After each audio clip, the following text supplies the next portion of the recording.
add to Jupiter, or go siphon stuff out of the sun and add it to Jupiter. Well, that's a dumb idea. Well, if we have the means to do that, then we can do pretty much anything. We don't need to waste our time trying to create a star out of Jupiter. I mean, we could essentially build ourselves a giant, like, orbiting tiki torch. And use that. Yeah. We don't need to turn Jupiter into a star. I am from planet Tiki Torch. Yeah. Yeah. But no, I think it's when we get to the point where we had the technical wherewithal to turn Jupiter into a sun, and I hope we do reach that point someday. We probably won't do it, but it'll be great because having that kind of technical wherewithal means that you can do some pretty fantastic things. Yeah. Because, moving that much mass from outside our solar system to Jupiter, that would be quite a huge achievement. Yeah, I mean, but that's in the same frame of reference of if what we need is energy to change these particular planets to do stuff, then why don't we do, the Dyson sphere? So we're capturing all of the power of the sun, channeling it somewhere. Yeah. That seems just as much of an effort as lighting a gas giant on fire. Yeah, it probably makes more sense. There's a lot of things that would make more sense than turning Jupiter into a sun. Okay. Yeah. Anybody, either of you, I think we've walked through most of this. You got anything else? No. You're kind of spaced out, I see. Did it again. All right, well, we're going to go ahead and wrap this up. Another mystery solved. Yeah, you don't need to worry about that second sun. Yeah, a couple of little bits of normal show information here, which is we do have the website. Website is thinkingsidewayspodcast.com. On the website, you're going to be able to listen to this and all past episodes. We'll have some links to some of our research.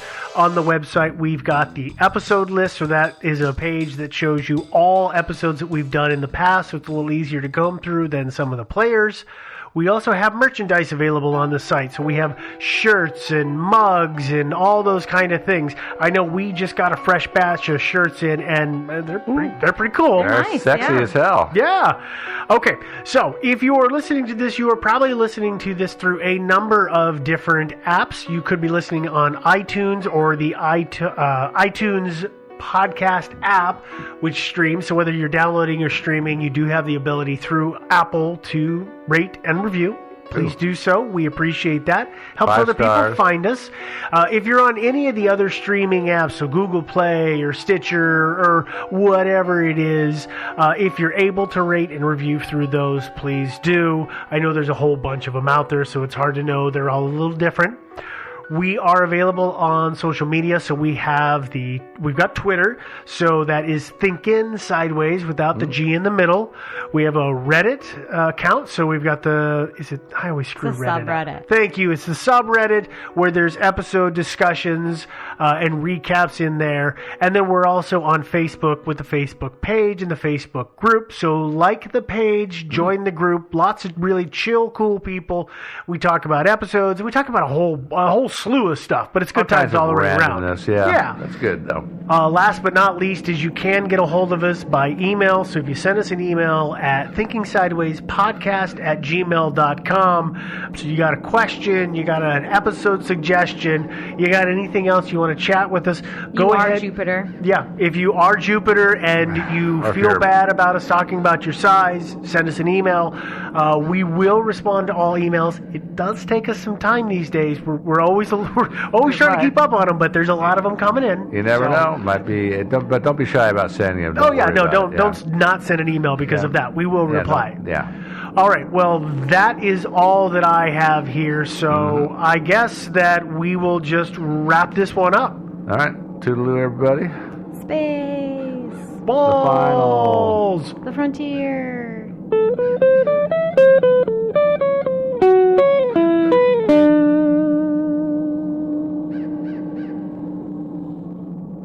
Thinking Sideways is not brought to you by the Miskatonic University Water Polo Team Go Fighting Cephalopods! Instead, it's brought to you by your local animal shelter. Then you need to go down to your local animal shelter.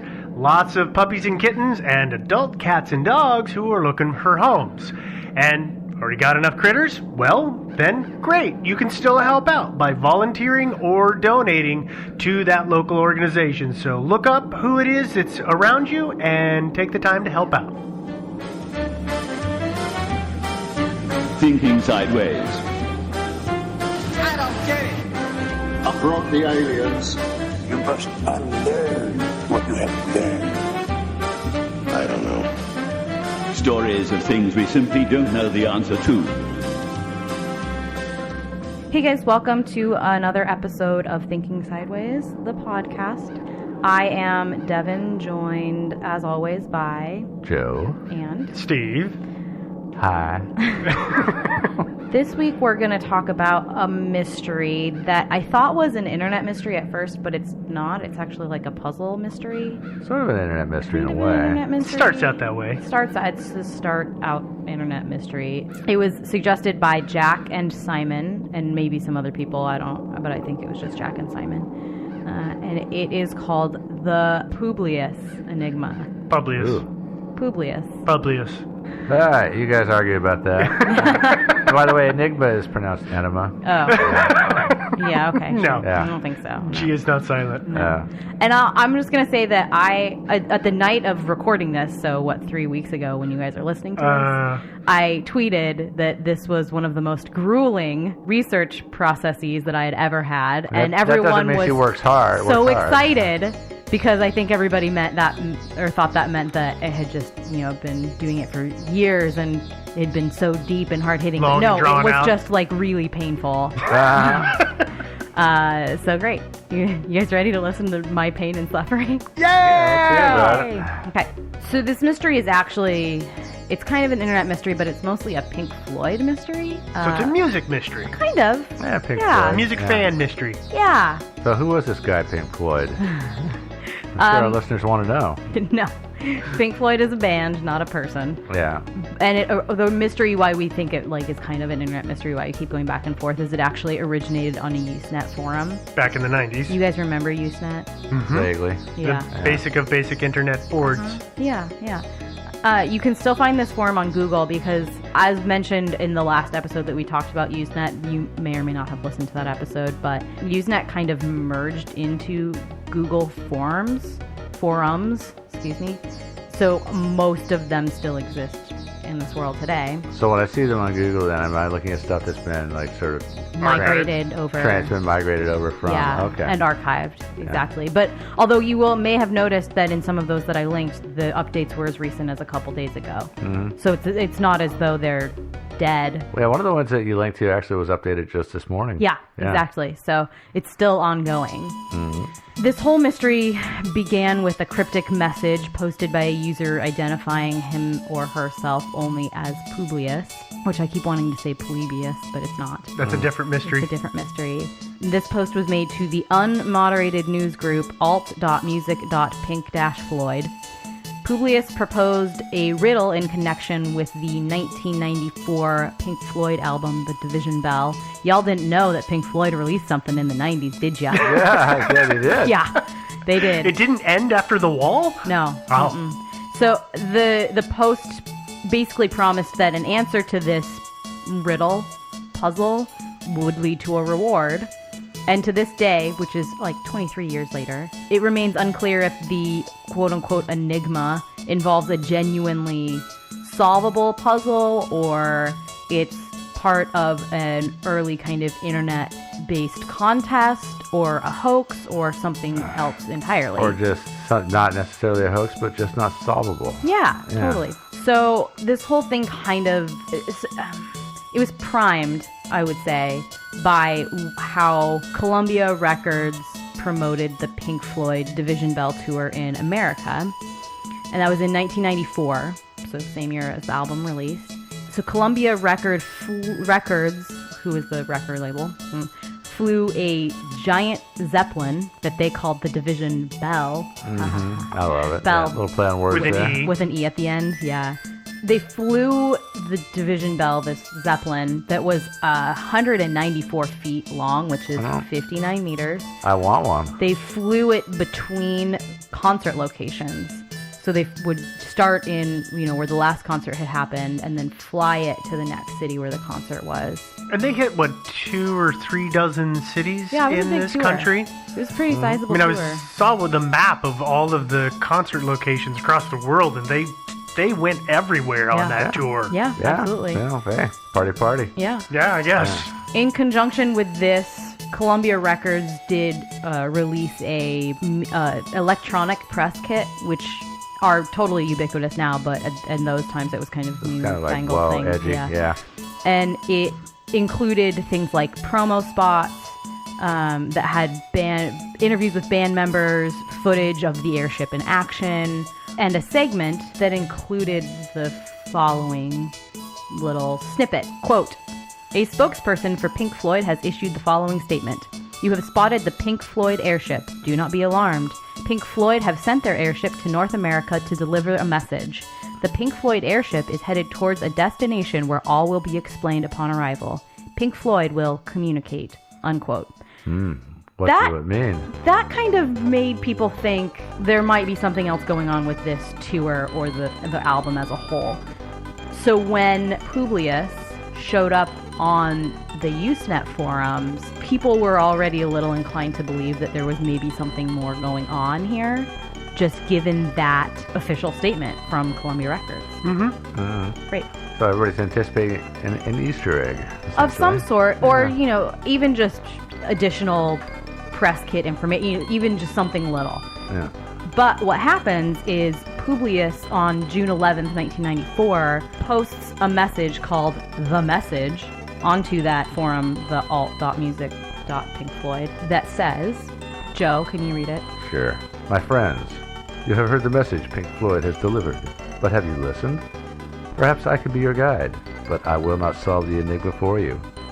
All of you must open your minds and communicate with each other, as this is the only way the answers can be revealed. I may help you, but only if obstacles arise.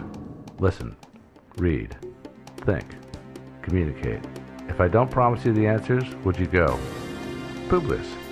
Cryptic. A little, yeah, super cryptic, and especially when some taken... might say meaningless. Well, some might say that, yes, but some might say super meaningful, particularly when taken with the original release, right? This message where this airship is headed towards a destination where all the will press be kit, explained. Yeah.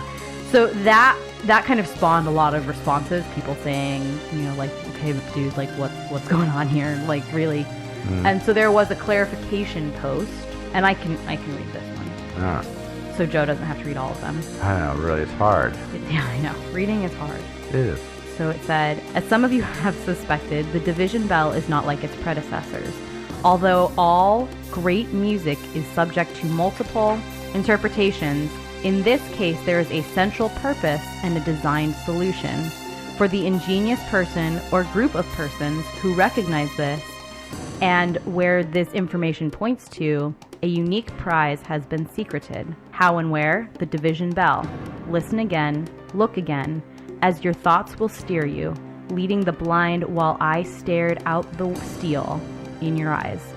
Lyrics, artwork, and music will take you there. So a lot of these are actually lyrics from the album, a lot of these phrases, but obviously that did pique interest. One thing I'm going to just pause here and say off the bat is that one of the really interesting things that was happening around this was many of these posts were reposted multiple times within seconds of each other with varying degrees of grammatical and spelling errors and just typographical errors, honestly.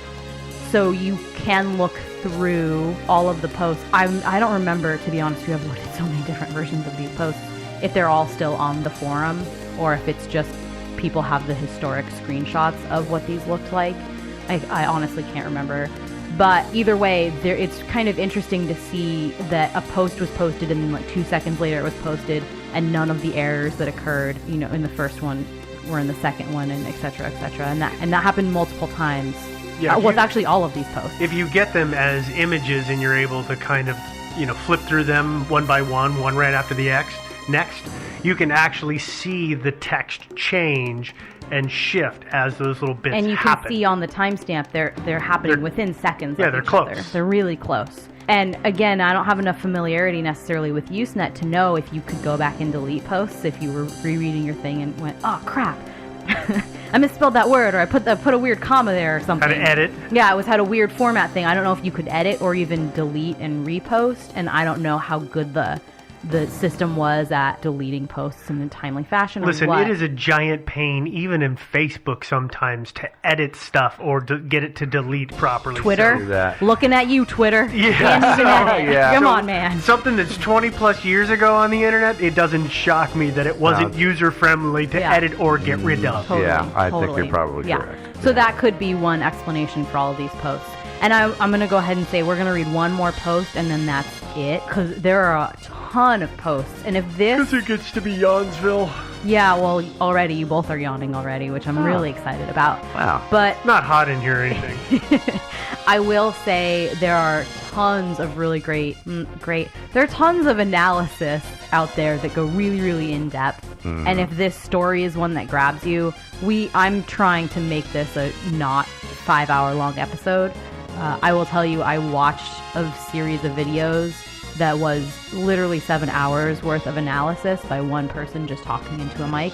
I don't want this episode to be that, so we're not going to God, do no. that. No. God, But if no, that please. sort of thing, if this does interest you, go out and watch that. And we'll link to some of it, or I'll just talk about it later. But there was one more post that I do want to talk about, because there was Oh, this... this is the proof one? Well, it's interesting. I don't know if it's proof or not, but it's an interesting thing that happened. So there was this outcry, right, of people just saying, hey, you're just a dumb internet troll. Obviously, you've no connection. You're just, pulling our leg. Prove it. Prove it somehow. Just prove it. So this third post that we're going to read, Steve, do you want to read this one? Sure. To validate the trust of those who believe, as well as to reconcile the doubt of others, I have gone to great lengths to plan the following display of communication. Monday, July 18th, East Rutherford, New Jersey, approximately 10:30 p.m., flashing white lights. There is an enigma. Trust. And the crazy thing is this happened. It did happen. It actually happened, and it happened it so happened that this footage from this particular live event is actually the footage they used in the archival.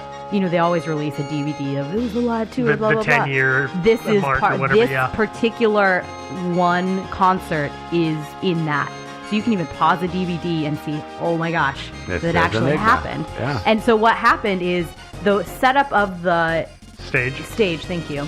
Pink Floyd, for those of you who aren't totally, you just have to kind of vaguely know about them. They were kind of one of the last vestiges of these crazy rock concerts that were kind of experiential more than anything Laser else. light shows. Laser light and shows. Huge Yeah. instrumental. Really, yeah, and Nine Inch solos. Nails yeah. still does this, but in a Nine Inch Nails, Oh, but in those guys, are they still different. Yeah. They're older, so they shrunk, so now they're only at 8-inch nails. Their nails have been growing. They're 12-inch nails. But they do, it's in a different, more artistic, less like flashbang way. But so the stage of this particular tour, the Division Bell, was they had this big kind of arch over the entire stage. It was a dome. It was kind of like a dome. half dome, yeah. Yeah, it was like a half dome opening up, and it had white lights all over it. And then at the bottom of the stage, which was Also an arc. also an arc, yeah, it was kind of mirrored, were just panels of LED lights. Well, it wasn't actually LEDs. I think it was probably just light bulbs. I think they were actually LEDs. I don't know Not if they not had in it. 1994 would they have been Yeah. using LEDs in that kind of show, Devin. All right, I fair doubt enough. it anyway. Yeah. It was light panels. So it's 4x4 panels with a bunch of little light bulbs in it, which I would call an LED, but you're right, it probably wasn't actually LED. So you could just do flashes of light, but you could also write designs on there or Patterns. words. And what happened is I don't remember what exact time it was almost exactly 10:30 p.m. on that night at that location. Across the bottom of the screen, it says, or the bottom of the stage, it says Enigma Publius. Right, and you can see, I printed a picture it's there. Well, and if you watch the footage of it, there's these really weird, what appear to be made-up characters strung in that light panel across Yeah. the bottom of the stage, and then all of a sudden, the intensity of some of them changes, and that's when they morph into It, actual pulls letters. out. Yeah. So it's almost like it's alien writing or Yeah, so it's not actual. I'm not claiming it's alien Ancient writing, language but of it's some something. sort, It's, yes. That's what it's kind of modeled after. It's, I got to admit too, I stared at those weird hieroglyphics for a while, and then lost patience and stopped the video before it actually flashed to Enigma. But I Which is totally You gotta believe learn what to you're scrub saying. forward, dude. Yeah, Yeah. you do. Yeah. But so it actually happened. And that to me is pretty crazy, although totally explainable under many of our theories. But I just think it's really interesting that actually happened. Quick question for clarification is that obviously people were filming the Pink Floyd shows all the time when they were at them, and this didn't occur at any other show, correct? It is my understanding that this was the only time that this happened. That was mine too, and I just want to make sure. And on top of that, just to reinforce the fact that not only was this the only time that happened, but this was the time that Pink Floyd put this performance on their DVD. Which means, at the very least, something they were at least aware of something happening. Although, let's be honest, the lead members of that band did enjoy tweaking people a little bit. Oh, for sure, Yeah. yes. And it might have actually been just sheer randomness. That they might have actually listened to all the shows. And this is the one where we screwed up the least. And so that's going to be the official copy. Or this is Totally the fair. only one that we had the official video from, because that happens too. Yeah, absolutely. There are a lot of reasons, like I said, totally explainable, but also at least a little interesting. But we're not at the theories yet, so No, we're not. No. Sorry, unfortunately guys. we've got a little more to go. Yeah. I mean, fortunately, we have more to go. You mean awesome? We Yeah. talked about this for 12 hours. Oh, let's keep going. As mentioned, there are a ton of other posts, and we'll link to at least one resource for you to be able to see all of those posts. Now, there's a zine. You guys know, you remember zines? Oh, yeah. Right? The 90s. For those of you who don't know, I'm going to do my NPR thing where they're like, Batman, for those of you who don't know, is a zine is like a magazine, but it's an independent, Self-published a lot of times. self-published, I was going to say self-published publication, usually really small, usually, its distribution is local.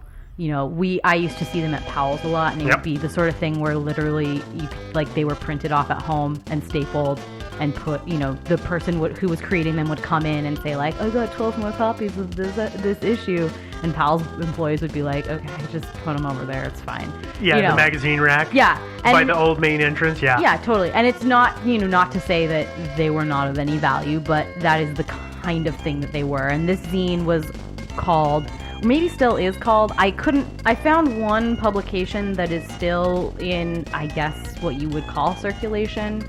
That's called Brain Damage. But I don't think it's actually the same one anymore. I think it looks like it's just been around for the last couple years. Just a spin-off from the original Well, I don't think zine? it's even a spin-off. I think it's just somebody Or likes an homage. the name. I don't know. It's like an anime drawing thing or something. Oh, it's like completely totally different. Yeah. So I don't think it's in any way related, but I also can't for 100% say that that's not what this morphed into, I guess. Well, it's probably a common name for, Yeah. novels and, zines and everything else. Yeah, so this zine was called Brain Damage, and it was a Pink Floyd fanzine that started in April of 1986. And there was an alleged correspondence component of it. Yeah, like the letters to the editor. Yeah, but the way it was sold was you would write to this character named Uncle Custard that... As in the food? Custard? Yeah, custard. Or, like the food. And they... It seems like fans, for some reason, thought that this was somebody who was either an actual member of Pink Floyd or had very close relations to Pink Floyd. But a lot of people point to the fact that Jeff Jensen, who was the editor of Brain Damage, editor and creator, the only person on staff, he never revealed the identity of Uncle Custard, so that meant that, to these fans, so that meant that this was a very credible source that was close to the band. And not a completely made-up source. I'm 99.9% sure it was actually just Jeff Jensen answering these letters himself. Answering them or making stuff up wholesale, which, Yeah, he could have been writing the questions and the answers as well. That's what National Lampoon and Penthouse always did. Totally, yeah. But you will see a lot of people say that this is a totally credible source close to you. Well, a lot of people say it's Floyd. Nick Mason. Yeah, a lot of people do say it's Nick Mason, and they say that because And I quote, Uncle Custard is phonetically similar to Ugly Car Stud, Which unquote. is Which was his because nickname, Mason right? is such a fan, is such a car guy. Yeah, he is a car guy. First of all, I take Uncle Custard and Ugly Car Stud. No. It's close enough for me. Second of all, do you think? No. I just there's lots of big problems with this, but fine, whatever. It could have been too that of this whole circle of people, maybe they all contributed to it. Maybe they'll say, I had a great idea for a letter to the editor. I'm going to write the letter and the answer and then just give it to you and you can publish it. Yeah, but I don't have the impression that there was actually any kind of even tangential relationship between the people at Brain Damage and the actual members of Pink Floyd. Not really, none whatsoever. I don't have that, but I'm sure that some listener will be able to tell me more about that. Probably somebody knows. Yeah, probably Uncle Custard himself. You see. So if you are Uncle Custard, please write us Please write us. Yeah, you just wait till the end of the episode to find out our email address. Anyway, this is what this very credible source had to say about this, and I'll just read both parts of this. Actually, no, I'm gonna have Joe read the answer as Uncle Custard. Okay. But the question... He does look like an Uncle Custard. He kind of does, yeah. Oh, what? That's gonna be your name from now on, I think. Oh, I don't think so. I think call me The Rock. No. No, You I like are that far better. from it. Yeah. But the question that was posed was, who is Publius Enigma? Pause, I'm sorry. Also, that's the only time I've ever seen it referred to as who is Publius Enigma, not like what is the Publius Enigma, but whatever. Or who is Publius? Yeah. Who is Publius Enigma? What is the meaning of it all? And what is the treasure to be had? Well, questions we'd all like to know the answer to. Here's my answer as Uncle Custard. Quote. Yes. As the infamous Q has emphasized, quote, you humans are so limited, unquote. This is a project for all those out there with higher IQs. It does require a mastery of diverse languages, along with a lot of spare time. Now get with it. The lights were brighter, the meaning is worn inside out, the bell has tolled, and the surrogate band is coming back to life. The answer lies non-linearly within the paradox of the theme of the division bell. Communication breakdown, hint, paren, hint, watch the Learning to Fly video, close paren. It may also involve an anomaly in the space-time continuum. There is an obvious solution, and you do not need to be a Pink Floyd historian to figure it out. Winners will receive official entry into the Mensa Society and some dry ice to cool down all those neural pathways in your brain. It is important to note that neither I nor anyone involved with this zine will enter into any correspondence on this topic. It's a puzzle for you, devised by the one who loves you enough to drive you mad. Besides, I'm much too busy creating crop circles and executing think tank projects for the Pentagon. Unquote. Thank you. So obvious troll is obvious. In Yeah, my no, brain. that's serious. Yeah. Oh, that's totally serious. right there. 100%. But I will say that there are some people who have taken this to an extraordinary level of research to further support their claim that they have solved the Publius Enigma. But as I said, in an effort to keep this episode under 4 hours, we are not going to dive deep into this rabbit hole because we could sit here and spend, as I said, probably 7 hours analyzing the lyrics to all of the different songs and diving deep into the artwork, which I know is Steve's favorite part of this whole thing. And But we'd rather not sit here talking about this for 7 hours. I would really rather not. No, I'm me sorry. neither. Yeah. But like I said, I refuse to edit that. I spent 7 hours total of my life watching this video series called Unraveling the Publius Enigma on YouTube. This series is produced by a guy named David Valentin, and if this mystery hooks you and you have a high tolerance for monotone voices and kind of crazy ideas, at the very least he does do a very interesting breakdown of the lyrics of the songs. There is an 1.5 hour long video, I think it's the second video, where he analyzes the artwork, and at the very end of an 1.5 hours of my life said, but this artwork has nothing to do with it, which Bozo. Anyway, but if that it was an interesting breakdown of the lyrics at the very least, of some of the songs. His theories are a little out there for me. We are going to talk about his theories in the theory section, but goody. I would recommend at the very least giving some of it a try. You can also obviously follow the links. We'll try to post links not to his YouTube videos, because I just told you about the YouTube videos. to Well, if you other- do watch them, skip the artwork one because obviously he says it's bunk and it's different in every country. So, Yeah. woohoo! go. Yeah, Save that's yourself true. some I mean, Steve sent me this thing because I think I had moved far through Oh, yeah. all of these You were and much forgot farther to ahead of say, me. Oh, all forgot the to various say, artwork for the Division Bell. well, so I forgot to like tell you guys, the last we had said, I said, yeah, it's probably worth watching at least, some of this stuff. And that first one may or may not, it's kind of an interesting primer, but that second video is like, don't bother. But I had forgotten to tell you that. And Steve sent me this email that was like, here's